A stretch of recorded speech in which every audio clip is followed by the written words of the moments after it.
Pemirsa sudah terlanjur mengundurkan diri dari pekerjaan karena diterima sebagai CASN. Namun pemerintah pusat memutuskan menunda pengangkatan. Kepala BKN bahkan mengimbau para CASN terdampak pengunduran pengangkatan kembali bekerja di kantor lama.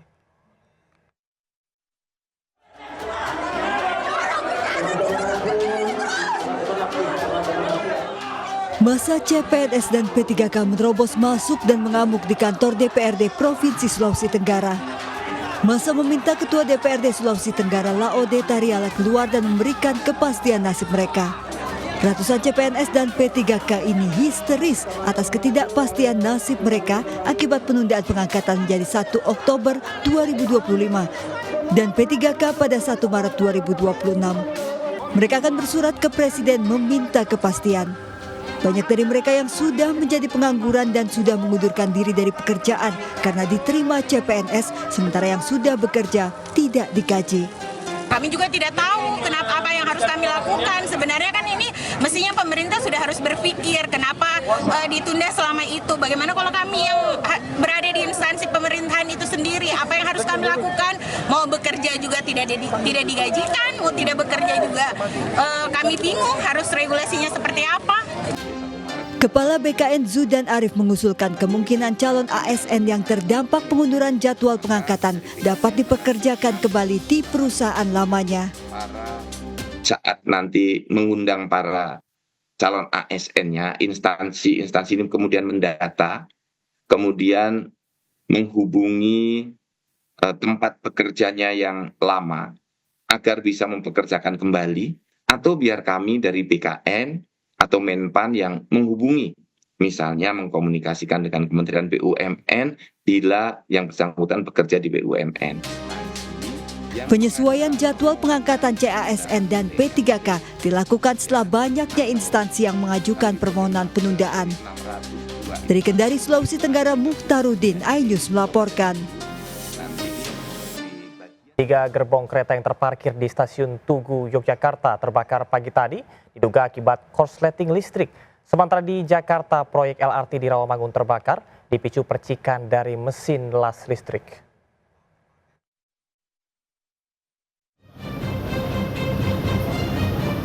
Kebakaran gerbong kereta ini terjadi di area stasiun Yogyakarta sempat mengejutkan warga. Api dengan cepat membesar meludeskan 3 gerbong penumpang. Diduga kebakaran terjadi akibat hubungan arus pendek listrik di dalam gerbong. Kebakaran ini dipastikan tidak mengganggu aktivitas dan perjalanan kereta api. Katanya kereta penumpang, namun ini kereta stabling, jadi belum disiapkan untuk rangkaian apapun seperti itu. Jadi sedang terparkir, tidak terdampak kepada perjalanan kereta api. Jadi boleh masuk, keluar masuk di sini masih bisa? Iya, kereta masih berjalan seperti biasa. Api berhasil padam setelah belasan unit pemadam kebakaran dikerahkan ke lokasi. Dari Yogyakarta, Gunanto Farhan melaporkan.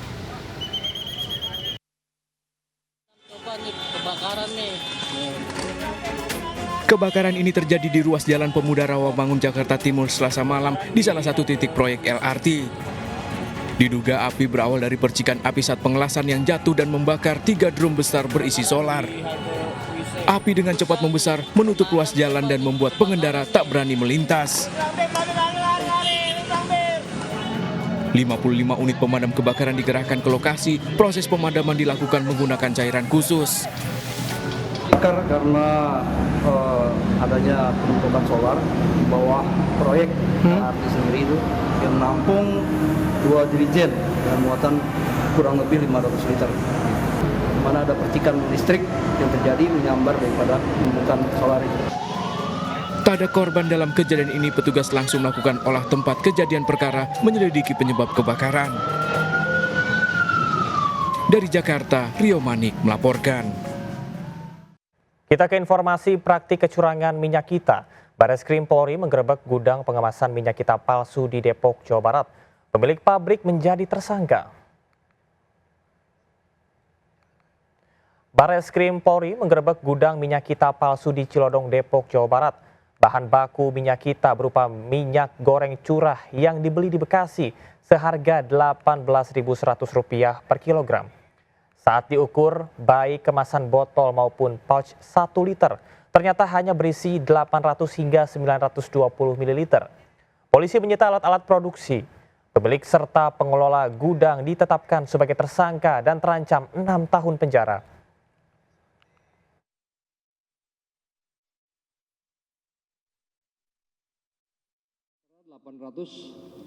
ml isi volumenya setelah lakukan pengecekan dengan alat ukur sampai dengan 920 ml.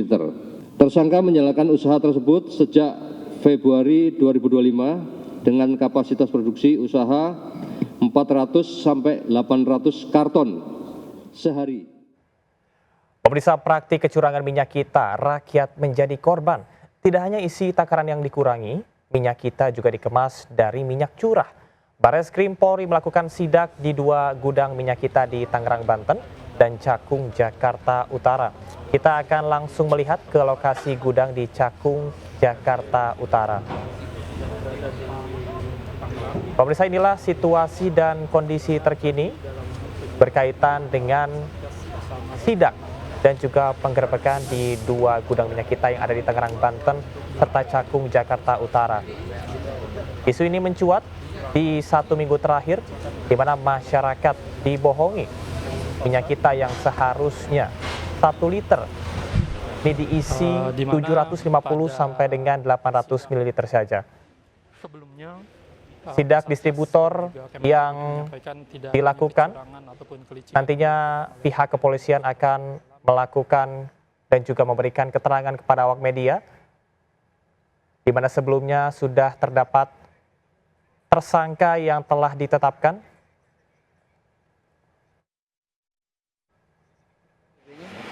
Dan pemirsa, saat ini polisi sedang melakukan sidak secara langsung ke gudang minyak kita yang ada di Tangerang, Banten. Dan saat ini Anda saksikan, ini ada di Cakung, Jakarta Utara. Sebelumnya tidak hanya berkaitan dengan pengurangan dari literan, namun juga oplosan minyak.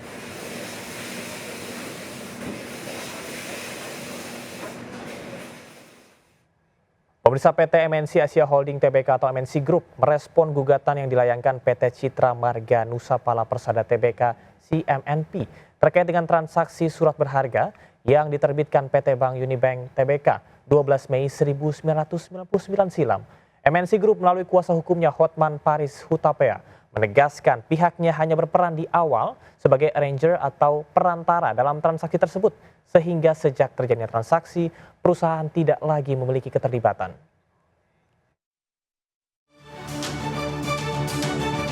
Kuasa hukum PT MNC Asia Holding Tbk, Hotman Paris Hutapea, menanggapi gugatan yang dilayangkan PT Citra Marga Nusapala Persada Tbk CMNP dalam transaksi surat berharga yang diterbitkan PT Bank Unibank Tbk pada tahun 1999 silam.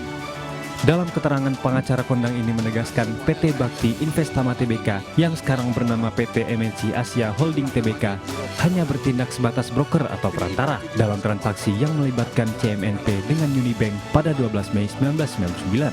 Dalam transaksi tersebut, Unibank sudah menerima 17,4 juta dolar Amerika Serikat dari CMNP dengan jatuh tempo di tahun 2002 menjadi 28 juta dolar Amerika Serikat. Hotman menegaskan Unibank merupakan bank yang sehat pada waktu penerbitan sertifikat deposito, namun krisis moneter yang menghantam kala itu membuat bank ini dibekukan oleh Bank Indonesia pada 29 Oktober 2021. Cuma apa yang terjadi di tahun 2001, banknya ditutup oleh pemerintah karena krismon. Unibanknya ditutup, ya.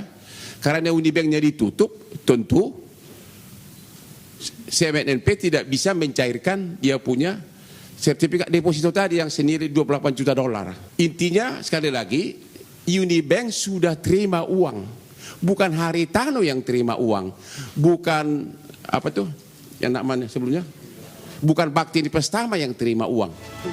Hotman Paris juga menjelaskan dalam perkara ini, PT CMNP Tbk juga sudah menggugat PT Bank Unibank Tbk sebelumnya, akan tetapi gugatan tersebut kalah hingga tingkat peninjauan kembali di Mahkamah Agung, sehingga CMNP coba mengalihkan gugatannya kepada PT MNC Asia Holding Tbk yang jelas-jelas hanya bertindak sebagai perantara dalam transaksi tersebut.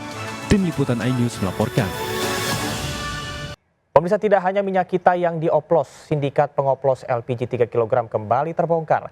Di Gianyar, Bali, polisi menyita ribuan gas LPG oplosan siap edar. Beroperasi sejak 4 bulan lalu, para pelaku meraup keuntungan ilegal lebih dari 3 miliar.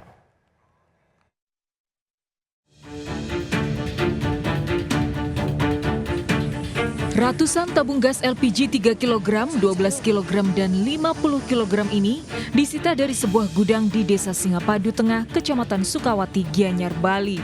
Di tempat inilah sindikat pengoplos LPG beroperasi, memindahkan isi LPG subsidi 3 kg ke LPG non-subsidi 12 kg dan 50 kg.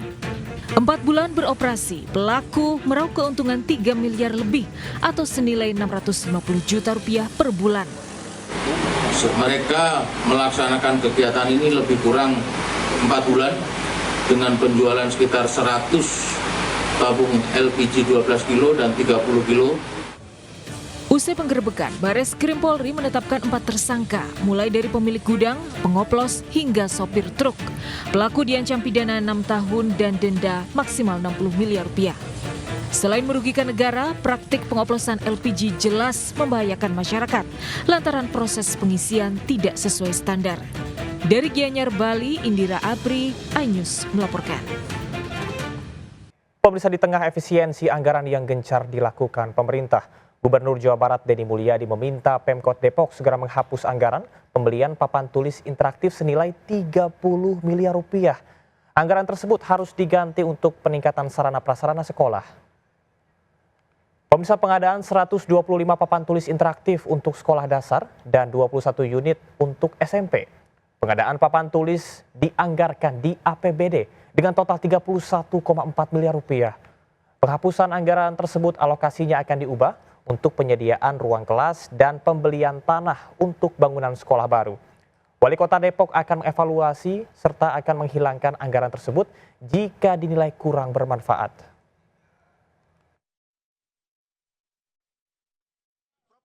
Barat itu menghapus anggaran TIK sebesar 730 miliar jadi nol.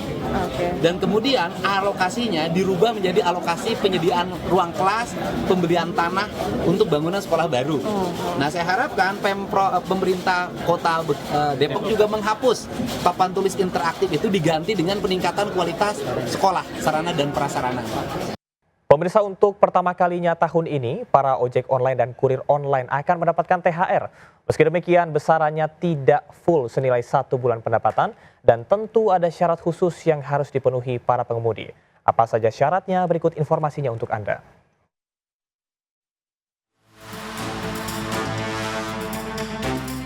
Perusahaan layanan angkutan berbasis aplikasi untuk memberi bonus hari raya kepada pengemudi dan kurir online dalam bentuk uang tunai dengan mempertimbangkan keaktifan kerja. Angin segar bagi ratusan ribu pengemudi online dan kurir online. Untuk pertama kalinya tahun ini mereka bisa mendapatkan THR bernama Bonus Hari Raya. Menteri Tenaga Kerja menyatakan formula bonus hari raya telah dibahas selama 4 bulan. Hingga akhirnya pemerintah dan aplikator sepakat besaran bonus uang tunai yang diterima pengemudi sebesar 20% dari rata-rata pendapatan bersih bulanan selama setahun terakhir. Bonus Hari Raya Keagamaan diberikan paling lambat 7 hari sebelum Hari Raya Idul Fitri 1446 Hijriah. Tentu tidak semua pengemudi online bisa mendapat bonus Hari Raya. Aplikator menetapkan 5 syarat. Di antaranya wajib menyelesaikan 250 perjalanan dalam sebulan, jam kerja online minimal 9 jam per hari, penyelesaian order harus tinggi, rating pengemudi juga harus baik, dan tidak melanggar kode etik pengemudi. Data Kemenaker, saat ini total ada 250.000 pengemudi dan kurir online aktif dan sekitar 1,5 juta pengemudi part-time. Dari Jakarta, Tim Liputan iNews melaporkan. Pemirsa, hujan es menghebohkan warga Yogyakarta. Hujan deras disertai angin kencang membuat sejumlah pohon tumbang. Butiran-butiran es jatuh di pekarangan saat hujan deras melanda sebagian kota Yogyakarta. Hujan deras disertai angin kencang menumbangkan pohon besar di kawasan Malioboro hingga merusak trotoar jalan. Ramadan Fair kembali digelar untuk ke-19 kalinya di Kota Medan, Sumatera Utara. Ribuan warga antusias menyambut acara tersebut.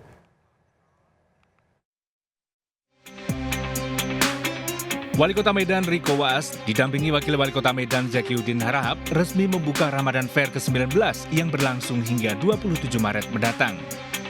Berbagai rangkaian kegiatan menarik dihadirkan, mulai dari bazar, festival kuliner, perlombaan hingga pertunjukan seni. Tak hanya itu, dalam acara tahunan ini juga dipamerkan berbagai produk UMKM Kota Medan. Ribuan warga Kota Medan antusias menyambut pembukaan Ramadan Fair 2025. Masyarakat Kota Medan yang selalu ditanyakan apakah akan dilaksanakan atau kapan pelaksanaannya akan selalu ditunggu, karena ini juga kita mengakomodir begitu banyak UMKM di Kota Medan, para pedagang-pedagang untuk bisa berjualan, dan tentunya ini untuk menjadikan perputaran ekonomi di masyarakat Kota Medan, dan juga ini menjadi tempat silaturahmi. Ya. Selain menjadi ajang silaturahmi, Ramadan Fair ke-19 ini juga diharapkan menjadi wadah bagi UMKM setempat sehingga dapat memutar roda perekonomian Kota Medan. Dari Medan, Sumatera Utara, Tim Liputan iNews melaporkan.